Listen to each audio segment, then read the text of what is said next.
নমস্কার বন্ধুরা, good morning. আজকে আমি আবার চলে এসেছি সৌম্যজিৎ মুখার্জি। আজকে একটা বিশেষ কারণে আপনাদের সামনে এসেছি। আপনারা সামনে দেখতে পাচ্ছেন বেশ কিছু জিনিসপত্র রাখা রয়েছে।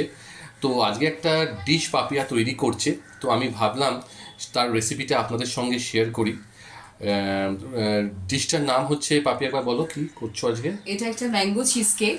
আপনারা সবাই জানেন যে এখন একটা ম্যাঙ্গো সিজন চলছে, কিন্তু কিছুদিন পরে এই ম্যাঙ্গোটা আর দেখা যাবে না। তো তার আগে এই ডিশগুলো কমপ্লিট করে নেওয়া খুব ভালো। মেনলি ম্যাঙ্গো চিজ কেক এটা হবে। এটার জন্য যে ইনগ্রিডিয়েন্টস লাগবে সেটা হলো mango, paneer, digestive biscuit, butter, fresh cream and mithai made. Okay, যেটা ফার্স্ট করতে হবে সেটা হলো ডাইজেস্টিভ বিস্কিটগুলোকে আগে মিক্সি করে নিতে হবে।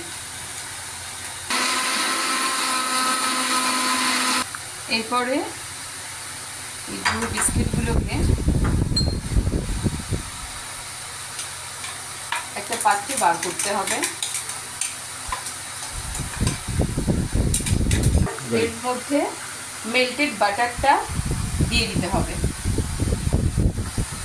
দিয়ে ভালো করে মিক্স করে নিতে হবে। এবার একটা গ্লাস দিয়ে এই পাত্রটার উপরে ভালো করে এটাকে চেপে চেপে একটু বসিয়ে দিতে হয়, হবে। আচ্ছা।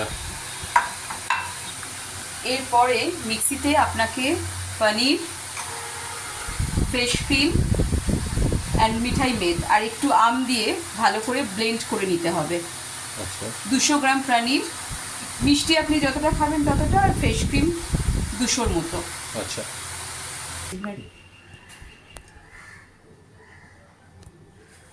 মিষ্টি আপনি যতটা খাবেন ঠিক ততটাই দেবেন মিল্ক মেডটা। মিল্ক মেডের বদলে আপনি মধুও দিতে পারেন। যদি মনে করেন যে আমি বেশি মিষ্টি খাবো না, তাহলে আপনি 2-3 চামচ মধু তাহলে তুমি অ্যাড করলে মিল্ক মেড, ফ্রেশ ক্রিম আর পনির, তাই তো? আর তার সাথে ম্যাঙ্গো। ও, তার সঙ্গে ম্যাঙ্গো। আচ্ছা।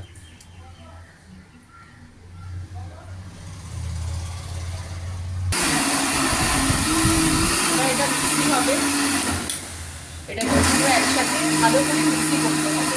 মিক্সি করার পরে জিনিসটা ঠিক এইরকম আসবে, টেক্সচারটা এরকম আসতে হবে, তাই তো? একদম। ওকে। এই মিক্সচারটাকে এর উপরে দিয়ে দিতে হবে।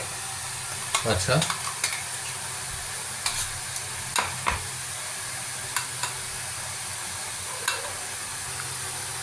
এর উপরে আপনি চাইলে ম্যাঙ্গো দিয়ে ডেকোরেট করতে পারেন, বা কাজু, পেস্তা, যেটা হোক, যেটা দিয়েই হোক আপনি ডেকোরেট করতে পারেন। ডেকোরেশনটা সম্পূর্ণ আপনার নিজস্ব। যেমন এইটা আমি ম্যাঙ্গো চিজ কেক করছি বলে মেনলি প্রধানত ম্যাঙ্গোটাই এখানে আসুন, সেই জন্য আমি ম্যাঙ্গো দিয়ে ডেকোরেট করছি। এখন আমাদের mango cheese cake complete. Garnishing হচ্ছে, এটা গার্নিশিং, এটা লাস্ট স্টেজ। এরপরে আপনি 6 থেকে 7 ঘন্টার জন্যে এটাকে একদম ফ্রিজারে রেখে দিতে পারেন।